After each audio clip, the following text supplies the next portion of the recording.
Charlie, مختصر ادبی انشائیہ۔ شارق علی۔ وہ حکمران نہیں عاشق تھا، مسلسل تیشہ چلاتا فرہاد، بستی کو آزاد بندرگاہ عظیم شہر بنانے کا آرزومند، ملیر دریا سے شہر تک پانی کی ترسیل، گھر، سڑکیں، نکاسی آب، کیماڑی کی بندرگاہ، گودیاں، گودام اور منوڑا لائٹ ہاؤس تعمیر کرنے والا، شہر میں پولیس کے محکمے کا آغاز کرنے والا، ستی تمہاری تو قتل کی سزا پھانسی میری مقامی رسم کا اعلان کر کے سرعام پھانسی سے ستی کی رسم کا خاتمہ کرنے والا، سخت گیر عاشق۔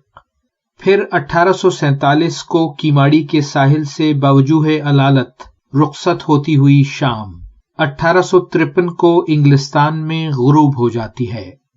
ایک روشن صبح کا آغاز 2006۔ سنہری دراز بال، 6 فٹ سے نکلتا قد، ٹی شرٹ اور جینز پسینے سے شرابور، سبزیوں بھرے تھیلوں سے لدے چارلی نے اسپورٹس کمپلیکس کے سامنے کشمیر روڈ پر واقع دارالسکون کے گیٹ کی گھنٹی بجائی۔ سسٹر گرٹروڈ صبح کی عبادت سے بس ابھی فارغ ہوئی تھیں۔ برسوں سے جسمانی اور ذہنی معذور بچوں کی خدمت کو زندگی کا مقصد سمجھنے اور ستارہ قائد اعظم پانے والی اس عمر میں بھی چاق و چوبند تھیں۔ دروازہ کھول کر مدد کو بڑھیں۔ انگلستان سے 3 ماہ کے عملی بیرونی تجربے کے لیے دارالسکون میں قیام پذیر نوعمر طالب علم کے لیے یہ دن بھر کی مصروفیت کا آغاز تھا۔ خانسامہ کے ساتھ سستی سبزی لانا، پھر معذور بچوں کو ہاتھ منہ دھلانے، تیار کرنے، ناشتہ کروانے میں اسٹاف کی مدد کرنا، انہیں انگریزی پڑھانا، نظمیں یاد کرانا، پھر کھیل اور سیر میں شریک ہونا، کچھ کو سوئمنگ سکھانا، ادارے کی انگریزی لکھت پڑھت میں اسٹاف کی مدد کرنا۔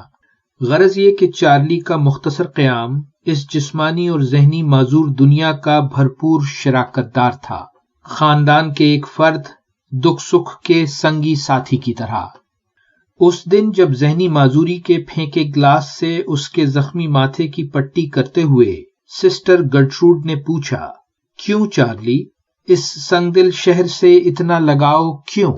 تو وہ بولا، ساؤتھ ہیمپٹن کے آبائی گھر کے سرسبز پچھواڑے کی خاندانی لائبریری میں پریوں کی کہانی جیسی سگڑ دادا کی ہاتھ لکھی یادداشتوں میں کراچی کی سانس لیتی دھوپ، ساحل کی نرم ہوا، ملیر کے باغات، بولی کی اپنائیت اور بسنے والوں کی امیدیں اور خواب میرا حسین بچپن ہے، میرا ورثہ۔ پھر چارلس نیپیر جونیئر نے اپنی بات مکمل کی، مجھے تلاش اس بات کی تھی کہ لہو لہان شہر کی قسمت کے بند دروازے کا سمسم عاشقانہ سخت گیر حکمرانی ہے یا نوجوانوں کی بے لوث محبت۔